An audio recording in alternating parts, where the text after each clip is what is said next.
TV Aberta São Paulo, no Quality by Maracelo de hoje estamos recebendo Heinz von Haken-Ludwig. Ele é escritor, pesquisador da pré-história brasileira e artista plástico. Confiram. Boa tarde, Maracelo. Agradeço demais em poder participar do seu programa. Meu nome é Heinz von Haken-Ludwig. Sou artista plástico e, ao mesmo tempo, pesquisador da pré-história brasileira. Minha história começa em 1953, quando meus pais, meus irmãos, nós viemos para o Brasil, vindo da Alemanha, após que uma guerra sangrenta, absurda, e o meu pai tinha a intenção de fugir da confusão política, econômica que se desenhava na Europa. Escolheu o Brasil. E isto foi a minha grande felicidade. Eu me lembro exatamente quando, em 1953, num domingo pela manhã, nós entramos no estuário do Porto de Santos, uma linda paisagem. Foi a primeira vez que eu vi o Brasil ao vivo. Ao fundo aparecia então a gigantesca Serra do Mar. E na minha imaginação infantil, eu me perguntei como seria possível que os primeiros portugueses, os primeiros europeus que vieram para o Brasil, como eles conseguiram subir a Serra do Mar, coberta de Mata Atlântica tropical, com as suas armaduras e espada na mão. É humanamente impossível penetrar nessas matas. Então surgiu na minha cabeça a ideia: deve ter havido caminhos ou estradas, alguma forma de subir a serra. Esse tema nunca me abandonou. São as estradas chamadas Pia-Abiru.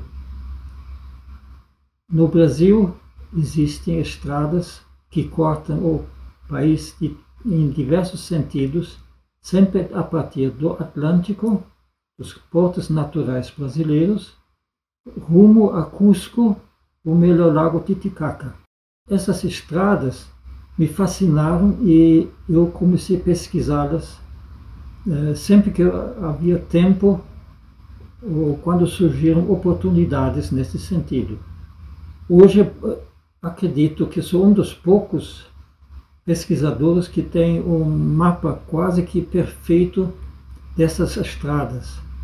Eram fantasticamente construídas e calçadas, e todas elas se direcionavam ao altiplano na Bolívia, ou seja, Lago Titicaca, onde de um lado você tem as ruínas da cidade perdida de Tiwanaku e do outro lado Cusco, a antiga capital do Império Inca. Por engano dos historiadores ou cronistas, tanto portugueses como espanhóis, essas estradas sempre foram consideradas estradas incas. É puro engano. Essas estradas existem há muito, muito mais tempo. Foram construídas, pelo menos o início dessas estradas, pelo Império de Tiwanaku, pelo menos há 15 mil anos. A princípio, muitos pesquisadores e principalmente os arqueólogos vão dizer que é uma piração da minha cabeça, mas eu contesto isso. Tiwanaku foi construído à beira-mar, nas margens do Oceano Pacífico, e não estava na posição onde ele está hoje, a 3.500 metros de altitude, no Peru. Como seria possível uma cidade tão importante subir do nível do mar para essa altitude? Aconteceu em cerca de 12 a 15 mil anos um cataclismo fantástico, quer dizer, uma queda de um meteoro ou asteroide no mar entre a África e a América do Norte, mas os continentes ainda estavam unidos naquela época. E com essa queda houve uma ruptura na costa terrestre, ou na ocasião, então, surgiram todas as grandes cordilheiras que nós conhecemos hoje, seja o Himalaia, os Alpes, o Ural na Ásia ou na Rússia, os Rocky Mountains e, por final, também a Cordilheira dos Andes. São todas as elevações, as montanhas agudas, abruptas, de grandes altitudes que nós conhecemos. Para provar este cataclismo, e isto interessa para o Brasil, posso dizer o seguinte: enquanto os continentes estavam unidos, o rio Amazonas nascia na África, no Saara, numa região tropical que hoje é desértica. A primeira parte que hoje nós conhecemos na África como o rio Níger seria o começo do Amazonas, depois emendava como o atual Amazonas e desembocava no Oceano Pacífico. Com essa queda, nesse acontecimento, entra a história da Atlântida, o naufrágio da Atlântida. Quer dizer, este cometa, ou este asteroide caiu no continente da Atlântida, afundando-o a 3.000 metros de profundidade, elevando ao mesmo tempo como contrapeso, uma lei física, o litoral, que hoje é Peru, Bolívia e Chile, a essas altitudes. Quer dizer, então, a partir deste momento nós podemos falar que realmente se formou o Brasil que nós conhecemos hoje. Tem várias outras provas que não resta dúvida quanto a esse acontecimento. Contestado por muitos geógrafos, geólogos, arqueólogos, mas é indiscutivelmente que aconteceu esse acontecimento. E posso dizer, relacionar algumas provas. Nós temos no Brasil, no Piauí, a formação rochosa 7 cidades. E nessa formação existe um lugar chamado Os Canhões. Os canhões são troncos de palmeiras que foram derrubadas no momento desta catástrofe, porque elas foram derrubadas exatamente no sentido do cataclismo no Mar Caribe. Puxasse um traço, apontam exatamente para o centro do cataclismo.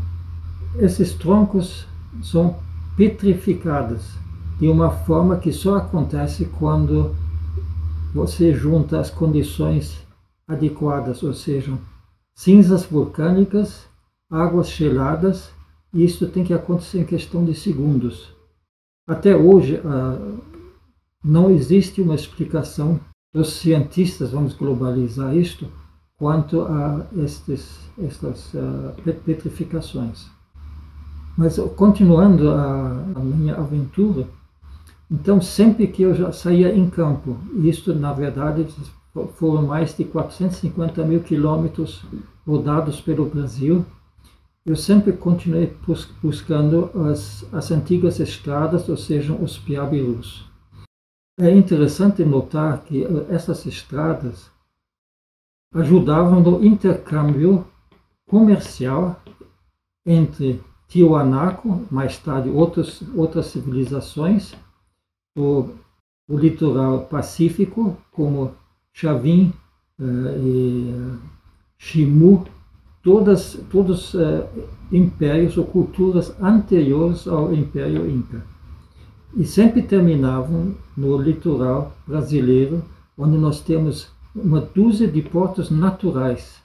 Então, havia uma troca de produtos que vinham da Ásia, ou seja, da China, da Índia, do Japão ou da Indonésia, iam até o Pacífico, até o litoral, subiam a Cordilheira dos Andes, depois desciam para a bacia amazônica, chegavam ao litoral brasileiro, onde então eram embarcadas no sentido da Europa, ou vice-versa, vinham produtos europeus que eram exportados para os outros continentes.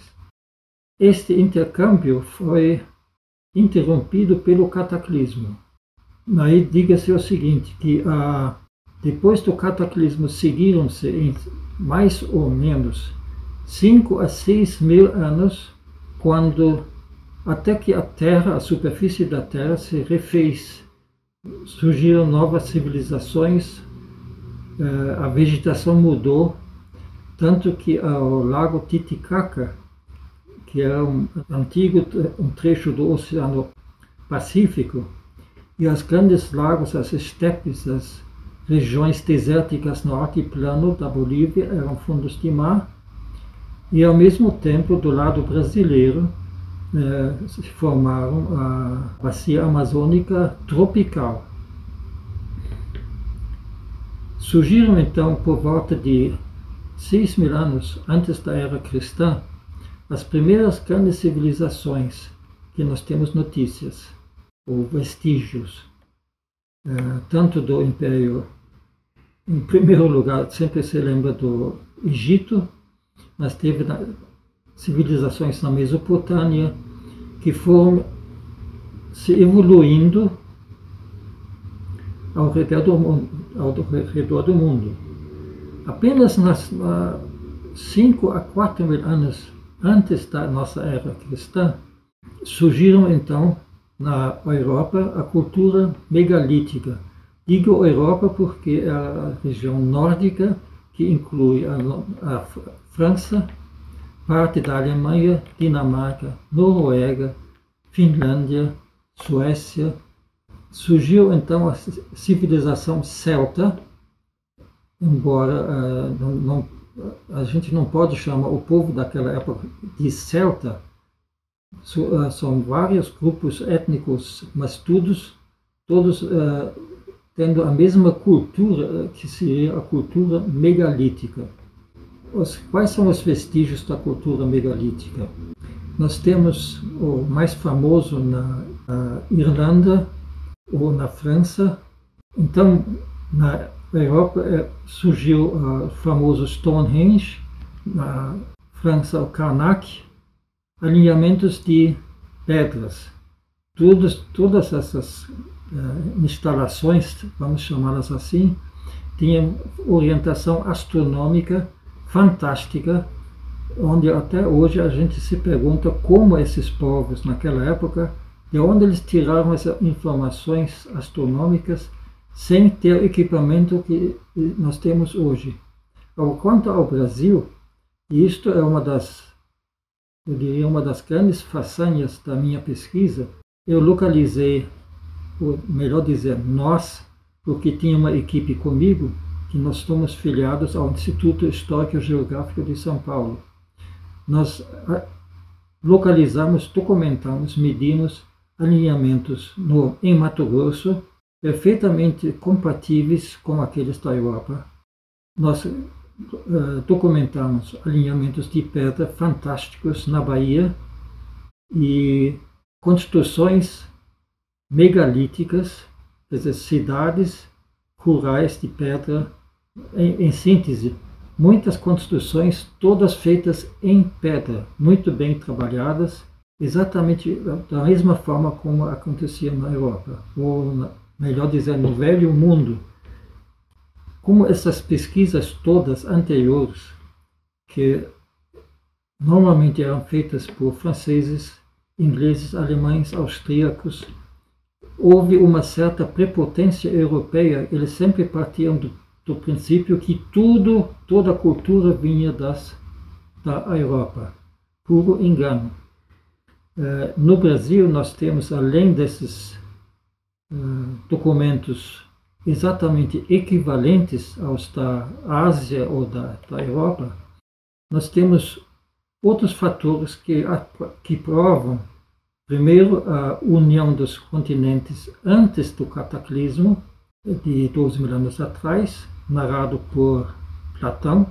Estou me referindo, em princípio, à pré-fauna que existia no Brasil, que é pintada e gravada em muitas rochas, da mesma forma como nós temos as pinturas na Ásia, na Austrália e em outras partes do mundo. Este pré-fauna, ou pré-histórica, é tão fascinante que, entre outros animais, como o toxodonte, a liama paleológica, outros animais, nós conseguimos. Eu estava acompanhando uma das expedições do Museu Nacional do Rio de Janeiro com a arqueóloga Maria Conceição Beltrão. Eu consegui fotografar, entre outras tantas tomadas, um elefante. Isto, por enquanto, é sempre contestado que não havia elefantes no Brasil. Também outro engano. Em Araxá, em Minas Gerais, existe uma jazida de mais de 30 esqueletos completos de elefantes, muito parecidos com os elefantes africanos ou da Índia. A extinção dessa megafauna aconteceu em função da transformação global de condições geológicas, quer dizer, fauna e flora. Um outro assunto que sempre me fascinou é a questão das pirâmides. Quer dizer, quando se fala em pirâmide, pensamos sempre, em primeiro lugar, no Egito. São pouco divulgadas as pirâmides, as últimas descobertas na Bósnia, por exemplo, na Europa, na China, somente foram documentados em 1946 por aviadores norte-americanos. A última descoberta é uma pirâmide na Antártica. E, por incrível que pareça, a 3.000 metros de profundidade, onde existia antigamente a Atlântida, a 3.000 metros de profundidade foi localizada uma pirâmide intacta do tamanho da grande pirâmide de Quéops, no Egito. Isto prova que ninguém ia construir uma pirâmide no fundo do mar, obviamente. E isso leva a outro assunto, que é a pesquisa arqueológica submarina, que está revelando e vai revelar muito mais enigmas para o próximo futuro. Outro aspecto que, continuando um pouco na pré-história, nós temos os famosos sambaquis, formações de conchas e sepulturas ao longo do litoral brasileiro, desde o norte até o sul, algumas formações gigantescas. Isso me lembra do assunto porque perto de Iguape, no mar, no sul do estado de São Paulo, a 8 metros de profundidade foi localizado um sambaqui, sem dúvida, obra do ser humano. O mais interessante é que os sambaquis existem na Dinamarca, na Austrália, no norte da África, no lado Pacífico do continente sul-americano. Isto é outra prova que a Terra antes, quer dizer, quando todos os continentes estavam juntos, chamava-se Gondwana. E a cultura sambaqui é uma cultura globalizada que existia antes, só depois foi fragmentada. Aí nós falamos no mar, podemos lembrar dos mapas antigos, fantásticos, que chegaram a nós, onde esses mapas revelam conhecimentos, por exemplo, da Antártica, mas os mapas foram feitos no século 12, 13, 15 da era cristã, quando a Antártica já estava totalmente coberta por gelo. O interessante é que esses mapas revelam conhecimentos perfeitos do contorno e dos acidentes geográficos do continente gelado. Quer dizer, por enquanto eu falei só da pré-história porque mais fascina. Por outro lado, aproveitando essas peregrinações pelo Brasil, eu nunca deixei de pintar. Desde pequeno, eu fui um apaixonado e continuo sendo um apaixonado das tintas e dos pincéis. Nesse período, quer dizer, paralelo às pesquisas, eu nunca deixei de registrar tudo que eu sentia, o tema me atraía. Era folclore, personagens, fauna, flora. Não sei até hoje exatamente qual a maior paixão, se é o artista ou o pesquisador. Para o final deste ano estava previsto uma grande exposição comemorativa aos 80 anos das minhas atividades. Infelizmente, as condições da pandemia atrapalharam não só os meus planos, dos meus patrocinadores, como do país. Quer dizer, tudo isto deve acontecer, essa exposição, possivelmente no começo do próximo exercício, em algum lugar ainda não definido, onde, além da exposição em si, vão ser lançados 2 livros. Um livro cujo título é Encantos do Brasil, que é uma coletânea das principais obras pintadas por mim, e a outra tem o título Brasil, Ontem, Hoje e Amanhã, que é um resumo das pesquisas arqueológicas, paleontológicas por mim colhidas. Eu talvez, se me permite, eu gostaria de deixar o meu telefone. O endereço também é na rodovia Raposo Tavares, quilômetro 51, município de São Roque. Meu telefone fixo é 4714-0767 ou então o celular 99631-2129. No lugar tem o meu ateliê e da minha esposa o restaurante Struderhaus, um restaurante de comida típica alemã. Por enquanto, agradeço demais essa possibilidade e quem sabe futuramente podemos entrar em mais detalhes sobre os diversos assuntos apresentados. Muito obrigado. Estamos recebendo Denival Pereira, ele é consultor empresarial e palestrante. Confiram. Olá, Maracedro, tudo bem? Muito obrigado por mais essa oportunidade. TV Aberta São Paulo, toda a equipe do Quality by Maracedro, muito obrigado mesmo. Mais uma vez, vocês estão nos dando aí essa oportunidade aqui, a diretoria do Fórum São Paulo, de estar falando todos os projetos nossos. Mas, Mara, hoje eu quero falar um pouco das redes sociais. As redes sociais no Brasil, ela é usada para notícias verdadeiras, mas uma grande massa de notícias falsas. Qual é o problema e o perigo disso em uma época de eleição? Em uma eleição como essa, que a gente tem aí a questão da pandemia, não é? Onde você não tem um contato muito grande com o eleitor. Essas redes sociais vão ser uma ferramenta muito grande para candidatos que não têm proposta, não têm projeto, não têm seriedade, não têm compromisso com a sociedade, com a população, não têm compromisso com o enriquecimento do país, e eles vão usar as redes sociais que permitem colocar vídeos com fotos boas, uma fala bonita, com um rostinho bonito, e o eleitor vai se deixar se levar por essa foto bonita, por esse rosto bonito, mas com a proposta 100% vazia, né?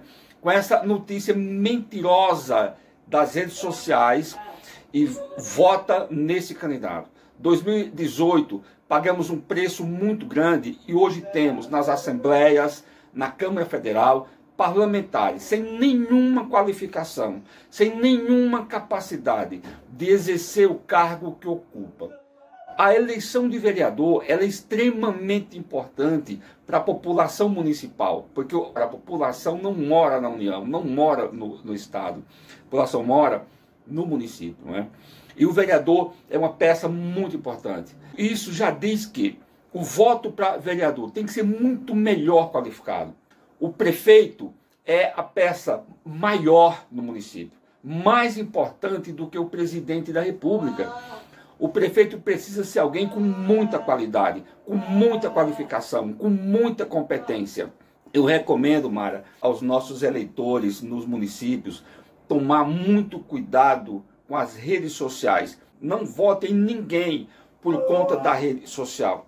Vota pelo conhecimento do candidato. Pesquise o candidato. Pesquise o que ele já fez. Pesquise o que ele fez pela população. Pesquise o que ele fez pela sociedade. Pesquise, conheça o candidato. Não vota pura e simplesmente pela rede social. Vote muito consciente, porque o voto inconsciente, você paga um prejuízo durante 4 anos. São 4 anos que você vai sofrer por conta desse voto inconsciente. Mara, quero mais uma vez te agradecer. Você, o Quality by Maracedro, toda a sua equipe, sempre muito gentil, sempre nos dando essa oportunidade. TV Aberta São Paulo, é fantástico. Muito obrigado mesmo. E quem queira entrar em contato, fique à disposição. Estamos sempre à disposição de qualquer cidadão que queira melhor esclarecimento daquilo que a gente faz. Muito obrigado, um abraço a todos.